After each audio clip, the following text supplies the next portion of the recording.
What's up guys, I'm Kai, hope you're doing well, and in this video we're going to take a look at some of my gravid or pregnant female ball pythons, so stick around, you're watching Lucas Landon Royals.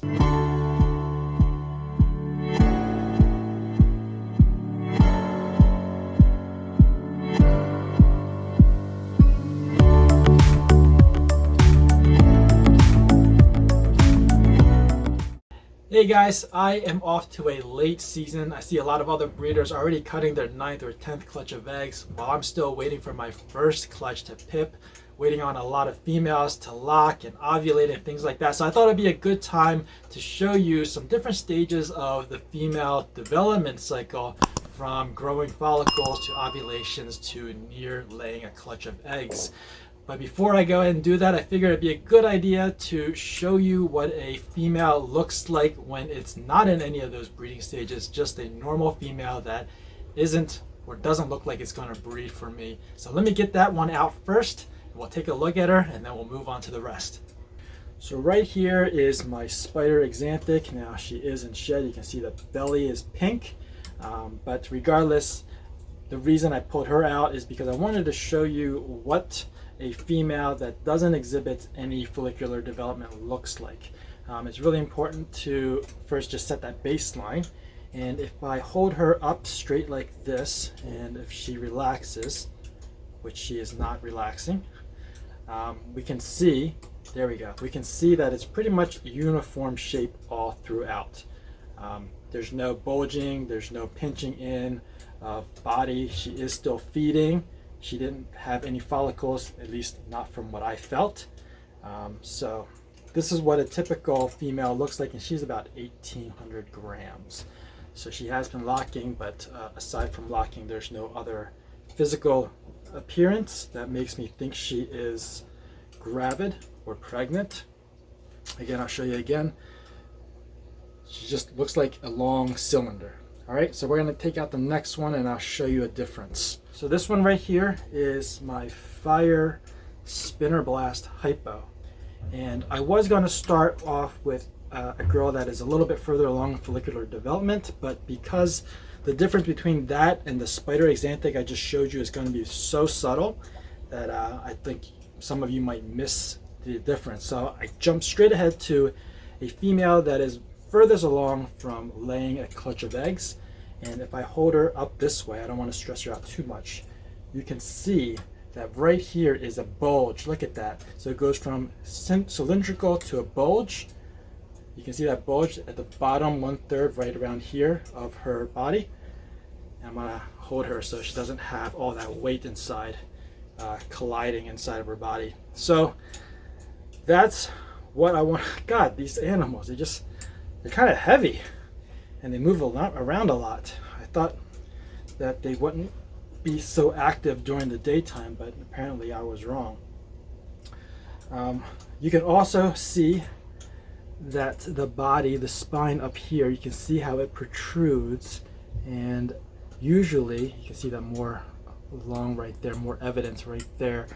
Usually the body's nice and round, nice and plump. They're not fat, they're not obese. They're just nice and round and smooth along the dorsal, but here you can see that ridge along the top, and that is because the eggs inside of her are taking up some space in her body cavity and pushing her organs and bones, and in this case her spine, up and protruding out. So that is one sign that you can look at to see if your female is gravid, and this one is actually full of eggs, no longer follicles. So let me go ahead and try to find one that has some follicles, and we can take a look to see if there's any difference. Look at this. This is so awesome. All right, let me put her away. So over here is a pied, and she just had her prelay shed. I looked at her yesterday. She looked like she was going to shed, and today she has shed. But this is not as far along as the last girl. So the last girl is just probably days, maybe a week away from laying a clutch of eggs. This girl has just had her prelay shed, or also known as the post-ovulation shed. And that happens about 2 weeks after ovulation. And we'll talk about ovulation a little bit later. But from this point on, I will be counting about 4 weeks to the day that I would be expecting her to lay a clutch of eggs. And if we can get her to relax, I want to hold her vertically. Now it's important that they're relaxed for this because otherwise it's not going to work. And because she's dark, hopefully we get a little bit more contrast and you'll see a little better that she's fairly thin up here. Not really thin, but just normal girth. And then down here, you can see how wide it is down here. From this point to about this point right here. Much wider, much thicker. And that's the gravity helping to pull those follicles, actually at this point they're eggs, those eggs down into her cavity right here, and they're just collected there. So I'm going to help by supporting that area so she's a little bit more comfortable. But I just wanted to show you the difference. Now there's not much difference between this one and the last girl because at this point they are already eggs. Let me go and try to find one that hasn't had ovulation yet so we can see what it looks like when they're still follicles. So right here is another pied female, and she has a pink belly going into shed again. They seem to always want to shed when I want to do a video. And this one, I believe to have some follicles, but she is also still eating, so she's not that far along. And if we take her and hold her up vertically, you can see that her body is still relatively symmetrical in girth, all up and down the body. So this one does have follicles, but it's just not very evident yet. I wanted to make sure to show you that just because they have follicles doesn't mean their physical appearance would change. It does take some time. Usually you probably won't see that girth in their body until those follicles are roughly 20 millimeters, and then you'll be able to see that. But until then, they're going to act normal and look normal. They might slow down on feeding a little bit as those follicles get bigger, but other than that, there's not going to be much difference. You won't see much physical difference. I know I'm supposed to get one that has follicles that you can see, so I'm still looking for that female. Let me go ahead and take one more look in my snake room to see if I can find one that is a better example to show you guys. So this one right here is still building, but she did stop feeding, and if you look at her dorsal you can also see that ridge already extending out, but I know for a fact that she hasn't ovulated yet. So she still has follicles in there, but she's very far along and very close to ovulation, but not yet. So if we take her and hold her vertically, hopefully she will relax and we'll get a better picture here. Again, you can see how right about here is when it bulges out, right in this area. So very similar to a female that has ovulated, but this one hasn't yet. And if you are worried that you may have missed the ovulation, well, don't worry, because let's just say if you feel the female every week, every 2 weeks, every once a month, whatever your frequency is, and you've always felt follicles get bigger and bigger and bigger, but then all of a sudden you don't feel them anymore, and you're wondering, did you miss your ovulation, miss seeing the ovulation or not? And that could happen because people get busy.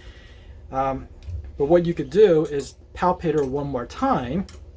If you feel like you missed the ovulation and you palpate her one more time and you don't feel those follicles anymore, well, that's a good sign that she probably did have her ovulation, because the follicles would be hard. They could be anywhere between a marble to a golf ball size, but after ovulation, those eggs get fertilized and they get their coat of eggshell, and what you would feel instead of hard follicles would be small balloons, water balloons. And sometimes you can feel distinct water balloons, but other times they would just feel like one big squishy mass because there's so many eggs and they're just so packed together that you can't really distinguish one water balloon from the next. So somebody did ask me before, what if they miss an ovulation? How can they tell the difference? So the best thing that I could tell you is probably just to keep an eye on them, palpate them every once in a while, and then when you stop feeling those follicles, when they're off of food, you know they're off of food, and all of a sudden those follicles are gone and all you feel is squishy stuff. That's a good sign that they've ovulated. So this one right here, by the way, is a vanilla queen bee hypo. and this will be her first breeding season. So I'm hoping that she gives me a nice clutch of eggs. So I thought I was done showing off all of the Gravid females in different states, but I just looked at this beautiful axanthic het pied girl and I was like, wow, she looks so bright. So there's one more distinguishing characteristic that I want to show you, and that's called the glow before they go. Now this girl hasn't ovulated yet, but when they are close to maybe having not close to, but when they have large follicles, when they ovulate, when they do their prelay shed, when they're close to laying their eggs, along that time they will get much brighter. And this girl is usually a little bit darker, actually much darker, but you can see, you guys might not know the difference because you don't see this girl every day, but I know for a fact that this girl is much brighter today than she's ever been since her last season. And you can see right here is when the body pitches in. Oh, she is tensing up. She doesn't like to be held this way. But she also does have some pretty significant follicle growth going on inside of her, and she has been off of food. Every once in a while she'll be interested in taking a rat pup, but anything bigger than a rat pup she just stays away from, because as you can imagine, when they're full of eggs or full of follicles, there's really not much room for any additional mass to go in. So I do wish that she she relaxes a little bit so that we can see how far along she is. There we go. Right about here to here, you can see that bulge. Also, I should probably show you the profile. There's a bulge on the side as well. If she moves her head out of the way, like right up here. Let me give you a better angle. Come on, sweetie. Come on. Right here, you can see the belly's flat. Right here, you can see the belly is flat. And then when we get to down here, you can see that the belly extends out a little bit. It's rounded outwards. So that's another sign that there is something going on.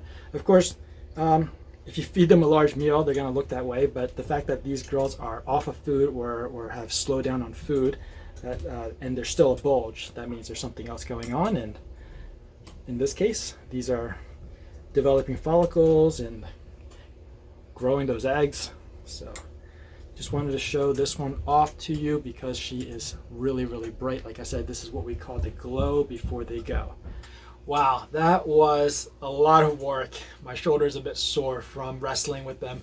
You know, some people say ball pythons are boring animals or a pet rock, and although it's true to some extent, these animals are a bundle of muscle, and when they want to move, it's really hard to keep them still, especially for the camera. So I wanted to show you those animals because they are in different development periods within the breeding cycle. Some animals are, you know, just started and have very small follicles. They're completely unnoticeable unless you have an ultrasound system, which I don't.